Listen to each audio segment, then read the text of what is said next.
On his Scottish northern chiefs, a fit and warlike name, the boldest was Sir James the Ross, a man of meagle fame. His growth was like the yellow that crowns the mountain brow, and wavering o'er his shoulders broad, his locks of yellow hue. Wide was his fields, his herds were large, and large his flocks of sheep, and numerous were his goats and deer, all on the mountain steep. And fair Matilda dear he loved, that girl of beauty rare, and Margaret on the Scottish throne was never half so fair. Long he had court, still she denied, but free from scorn and pride. Oft times her eyes confessed the love those fearful words denied. Our father, Bowen, cruel Lord, his passion disapproved. He bid her wed Sir John Graham and leave the youth she loved. My father's will must be obeyed, which puts me to a stand. Some fair maid of beauty rare might bless you with her hand. What's this I hear, to this I vow? Sir James the Ross replied, now must Matilda wed Graham, who's sworn to be my bride. I'd rather a sword to pierce my heart than to rob me of my charms.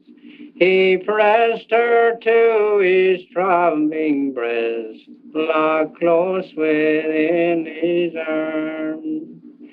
Then take dear youth this faithful kiss, as a witness of the truth. May every plague become my lot, the day I'll break my oath.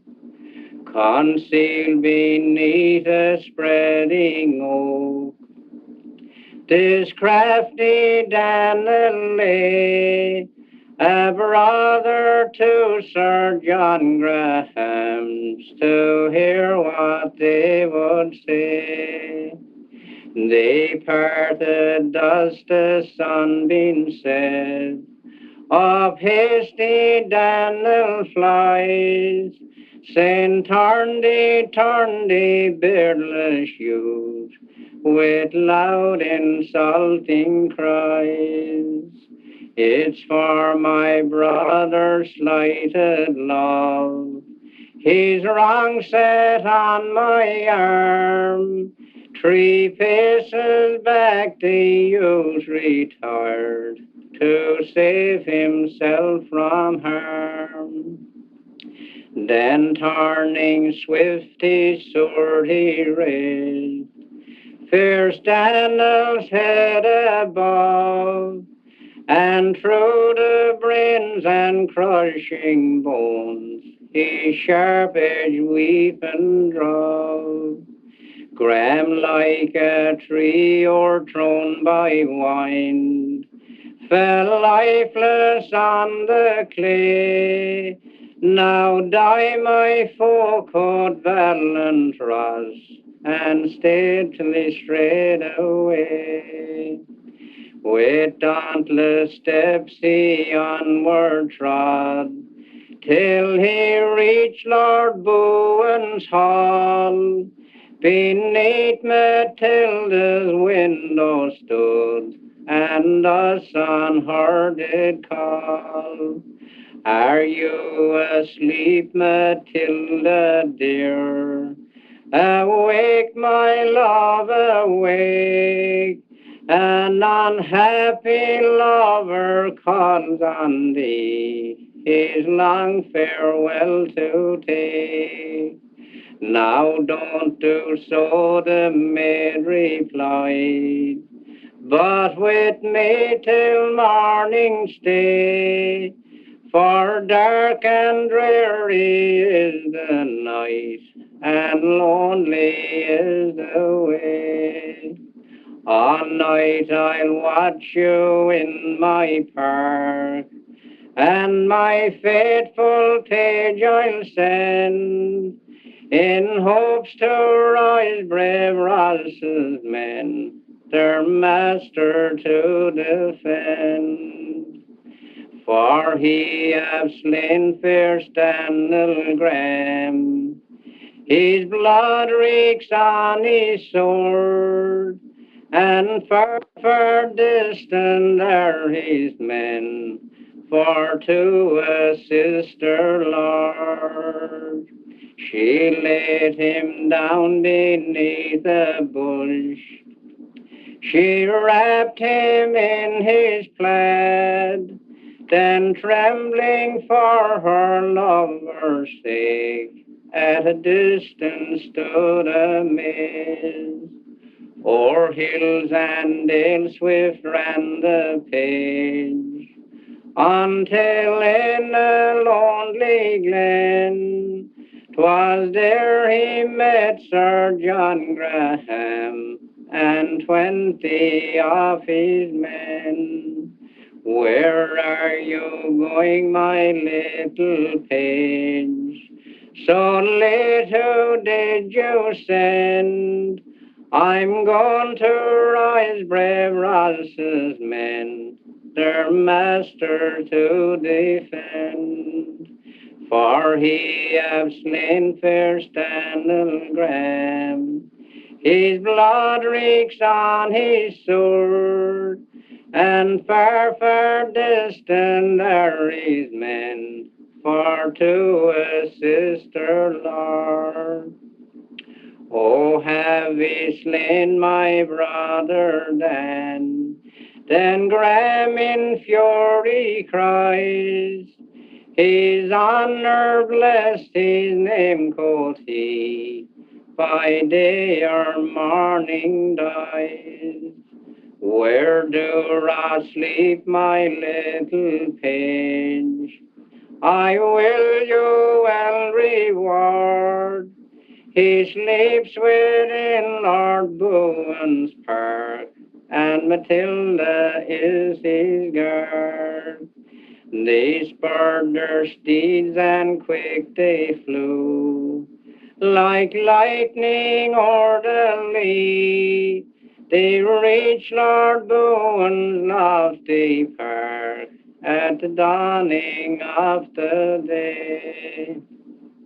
Matilda stood without the gate. Graham to her did say, see you Sir James the Ross last night, or did he come this way? He's by this time at Edinburgh Cross. If his men and horse prove good, that's false, said he, your page told me. He sleeps within your wood. With that the valiant knight awoke, with a Virgo-stricken heart. Straight up he rose and drew his sword, when that fierce band appeared. Oh, you have slain my brother Dan, his blood on your sword do shine. But before the sun will guide this morn, your blood will reek on mine. Your words are great, the chief replied, but its deeds will prove the man. Put by your men, sir, hand to hand, we'll try what valor can. With dauntless steps he onward trod, for to dare him in the fight. But Graham kept back, he feared his arm, for well he knew his might. For of his four, his bravest four, went down beneath his sword. But still he scorned a poor revenge, he sought our haughty Lord. Until around him beastly came Graham, and pierced him through the side. Out runs his purple crimson gore, and all his tartness died. But still his hand dropped not his sword, nor fall unto the ground, until through his enemy's heart with speed he forced that mortal wound. Graham, like a tree o'erthrown by wind, fell lifeless on the clay, and down beside him sank brave Ross in faint and dying lay.